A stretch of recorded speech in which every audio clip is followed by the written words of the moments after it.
And we're live. Hey, everybody.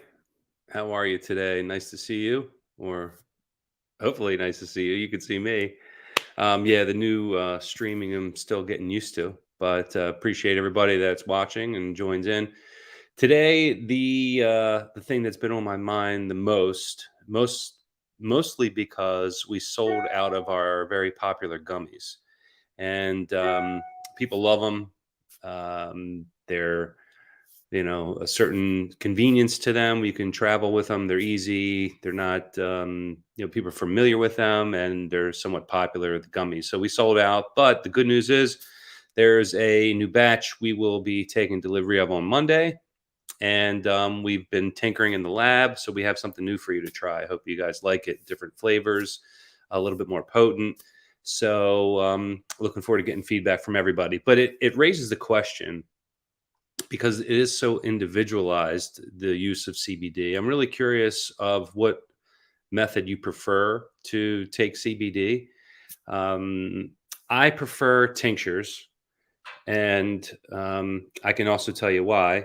The tincture is used in multiple ways. So you can put it underneath your tongue, which I typically do a couple times a day, and you can also use it topically. So it's versatile. I know it's a little strange. You can taste it. A lot of people don't like the flavor of cannabis, although the reason I use tinctures primarily sublingually is because it is a systemic delivery. So it absorbs relatively quickly. They say 15 to 30 minutes, and it gets into your bloodstream, similar to how a tobacco pouch would absorb in your cheek and gum. So in your cheeks and underneath your tongue is how it absorbs pretty quickly. So it's, as far as bioavailability, they say, or availability of what is actually in the tincture, your body's going to use it most efficiently. You can also mix it with food. So, as opposed to a gummy, I need to watch how much sugar I eat. So, for me, if I wanted to ingest it, as I do sometimes if my stomach's a little bit upset, I'll mix it with something fatty because it's fat soluble. Even if it's just putting in some olive oil and putting it on a piece of bread, dilutes it a little bit, and it can get into your system. But chocolate, avocado, hummus. Hummus is a really good idea as well if you're watching your sugar, and it's a really great way to use it. So that's typically how I use it. When I use THC, I prefer to smoke it. It's faster acting and doesn't stay in your system as long as it does with ingesting it. So that's the way I like to use them, and I prefer them separate. Like, there aren't many varieties that have naturally grown, that have a balance that I've been able to find. So for me, I keep them separate. So I use a tincture when I don't want any intoxicating components, and then if there's a situation where I do, then I will just smoke it. Or there's a lot of different ways, the vape and dabs, and I've experimented with all, and it's a whole hobby type of thing. So I'm always interested in hearing how people like to consume their cannabis. It's a great conversation. I'm going to play around with a couple things here. It looks like I have a ticker here that you can look at. So if you have any questions, you can type your question in the chat box or comments below. And whether you're on YouTube or on Facebook, if you're in the private Facebook group, I'm not able to see your comments. But if you're on the Facebook page or on YouTube, I'll be able to see it. So I'll stay around just for a couple minutes to see if anyone has any comments, or if not now, then please put them in when you do see this video.